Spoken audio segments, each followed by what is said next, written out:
को बदलने का प्रयास न किया जाए। तीसरा, सभी समझौतों का दोनों पक्षों द्वारा पूर्ण रूप से पालन किया जाए।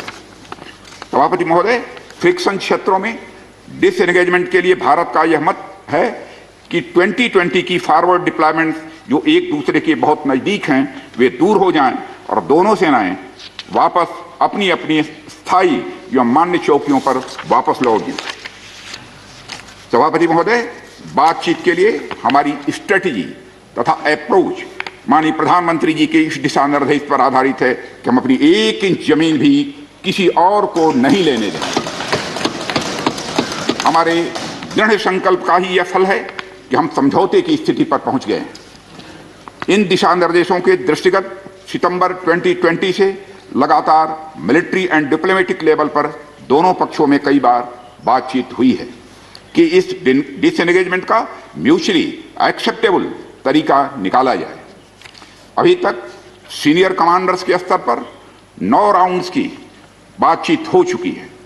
राजनयिक स्तर पर भी WMCC यानी working mechanism for consultation and coordination of India China border affair के तहत भी बैठकें होती रही हैं। सभापति महोदय, मुझे सदन को यह बताते हुए खुशी हो रही है कि हमारे इस अप्रोच तथा सस्टेन्ड टॉक्स के फलस्वरूप चीन के साथ पैंगोंग लेक के नॉर्थ एवं साउथ बैंक पर डिसएंगेजमेंट का समझौता हो गया है। और इस बात पर भी सभापति महोदय इस बात पर भी सहमत हो गई है कि पैंगोंग लेक से पूर्व पैंगोंग लेक से पूर्ण डिसएंगेजमेंट के 48 आवर्स के अंदर सीनियर कमांडर स्तर की बातचीत हो तथा बाकी बचे हुए मुद्दों पर भी हल निकाला जाए। सभापति महोदय, पैंगोंग लेक एरिया में चीन के साथ डिसएंगेजमेंट का जो समझौता हुआ है उसके अनुसार दोनों पक्ष फॉरवर्ड डिप्लॉयमेंट को phased, coordinated and verified manner में हटाएंगे। चीन अपनी सेना की टुकड़ियों को नॉर्थ बैंक में फिंगर 8 के पूरब की दिशा की तरफ रखेगा और इसी तरह भारत भी अपनी सेना की टुकड़ियों को फिंगर 3 के पास अपने permanent base Dhan Singh Thapa post पर रखेगा। इसी तरह की कार्रवाई साउथ बैंक एरिया में भी दोनों पक्षों द्वारा की जाएगी। ये कदम आपसी समझौते के तहत बढ़ाए जाएंगे तथा जो भी निर्माण आदि दोनों पक्षों द्वारा अप्रैल 2020 से नॉर्थ एंड साउथ बैंक पर किया गया है उन्हें हटा दिया जाएगा और पुरानी स्थिति कायम कर दी जाएगी। सभापति महोदय, यह भी तय हुआ है कि दोनों पक्ष नॉर्थ बैंक पर अपनी सेना की गतिविधियां जिसमें परंपरागत स्थानों की पेट्रोलिंग भी सम्मिलित है को अस्थायी रूप से स्थगित रखेंगे। पेट्रोलिंग तभी शुरू की जाएगी जब सेना एवं राजनयिक स्तर पर यानी डिप्लोमेटिक लेवल पर आगे बातचीत करके समझौता बनेगा। इस समझौते पर कार्रवाई कल से नॉर्थ एंड साउथ बैंक पर प्रारंभ हो गई है। यह उम्मीद है इसके द्वारा पिछले साल के गतिरोध से पहले जैसी स्थिति बहाल हो जाएगी। सभापति महोदय, मैं इस सदन को आश्वस्त करना चाहता हूं कि इस बातचीत में हमने कुछ भी खोया नहीं है। सभापति महोदय, सदन को यह भी जानकारी देना चाहता हूं अभी भी यलेची पर डिप्लॉयमेंट तथा पेट्रोलिंग के बारे में कुछ आउटस्टैंडिंग इशूज बचे हुए हैं।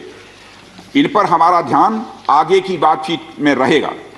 दोनों पक्ष इस बात पर सहमत हैं कि बाइलेटरल एग्रीमेंट्स तथा प्रोटोकॉल के तहत पूर्ण डिसएंगेजमेंट जल्द से जल्द कर लिया जाए।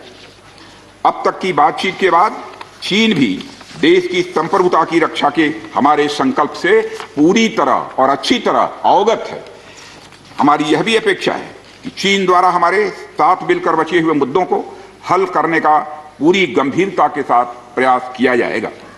सभापति महोदय, मैं इस सदन से आग्रह करना चाहता हूं कि मेरे साथ संपूर्ण सदन हमारी आर्म्ड फोर्सेस की इस विषम एवं भीषण बर्फबारी की परिस्थितियों में भी शौर्य और वीरता के प्रदर्शन की भूरी भूरी प्रशंसा करे।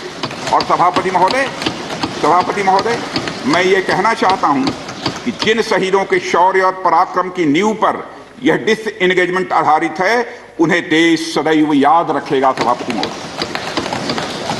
सभापति महोदय, मैं इस बात से भी पूरी तरह से आश्वस्त हूं कि यह पूरा सदन, चाहे कोई किसी भी दल का क्यों न हो, देश की संप्रभुता, एकता और अखंडता और सुरक्षा के प्रश्न पर एक साथ खड़ा है और एक स्वर से समर्थन करता है कि यह संदेश केवल भारत की सीमा तक ही सीमित नहीं रहेगा, बल्कि पूरे विश्व को जाएगा। सभापति महोदय, यह बात मैं विश्वास के साथ कह सकता हूं। धन्यवाद सभापति महोदय। जय हिंद। धन्यवाद। Thank you, Defense Minister. We will be going to discuss budget. Mr. Subhash Chandra Bose was on speaking, and now we will continue. And it has been decided today in the BAC meeting that no, please, this is an issue of national unity and integrity and security and safety of the country that does not have any this thing. So please. No. ਸੋ ਪ੍ਰਾਚੀਨ ਵਿਵਾਦ ਤੇ ਰੱਖਿਆ ਮੰਤਰੀ ਰਾਜਨਾਥ ਸਿੰਘ ਦੇ ਵੱਲੋਂ ਰਾਜ ਸਭਾ ਨੂੰ ਸੰਬੋਧਨ ਕੀਤਾ ਗਿਆ। ਰਾਜ ਸਭਾ ਦੇ ਵਿੱਚ ਜਾਣਕਾਰੀ ਦਿੱਤੀ ਗਈ ਹੈ ਕਿ ਫਿਲਹਾਲ ਭਾਰਤ ਚੀਨ ਨੂੰ ਲੈ ਕੇ ਕਿਸ ਤਰ੍ਹਾਂ ਦੀ ਸਥਿਤੀ ਹੈ। ਸਮਝੌਤੇ ਤੋਂ ਬਾਅਦ ਭਾਰਤ ਨੇ ਕੁਝ ਵੀ ਖੋਇਆ ਨਹੀਂ ਹੈ। ਰਾਜਨਾਥ ਸਿੰਘ ਨੇ ਇਹ ਸਾਫ਼ ਕੀਤਾ ਹੈ ਕਿ ਸਮਝੌਤੇ ਤੋਂ ਬਾਅਦ ਭਾਰਤ ਨੇ ਕੁਝ ਵੀ ਨਹੀਂ ਖੋਇਆ। ਚੀਨ ਤੇ ਰੱਖਿਆ ਮੰਤਰੀ ਦੇ ਵੱਲੋਂ ਰਾਜ ਸਭਾ ਦੇ ਵਿੱਚ ਇਹ ਵੱਡਾ ਬਿਆਨ ਦਿੱਤਾ ਗਿਆ। ਉਹਨਾਂ ਕਿਹਾ ਕਿ ਦੋਵਾਂ ਦੇਸ਼ਾਂ ਦੇ ਵਿਚਾਲੇ ਸੀਮਾ ਵਿਵਾਦ ਤੇ ਸਮਝੌਤਾ ਹੈ। ਪੈਂਗੋਂਗ ਝੀਲ ਤੋਂ फौज वापस हटाने ते भी समझौता है। LAC ते हुण पुरानी स्थिति बहाल होवेगी। राजनाथ सिंह को जानकारी दी गई है। समझौते तो बाद भारत ने कुछ भी नहीं खोया। यह भी जानकारी राजनाथ सिंह के वल्लों राज सभा को संबोधन करदियां दी गई है। सो प्राचीन विवाद जिथे लगातार जारी है, उत्थे ही ये जानकारी राज सभा दी गई है। रक्षा मंत्री राजनाथ सिंह के वल्लों कि फिलहाल दोवां देशों के विचकार किस तरह की स्थिति है। पैंगोंग झील तो फौज वापस हटाने के भी समझौते का जिक्र किया गया। LAC ते हुण पुरानी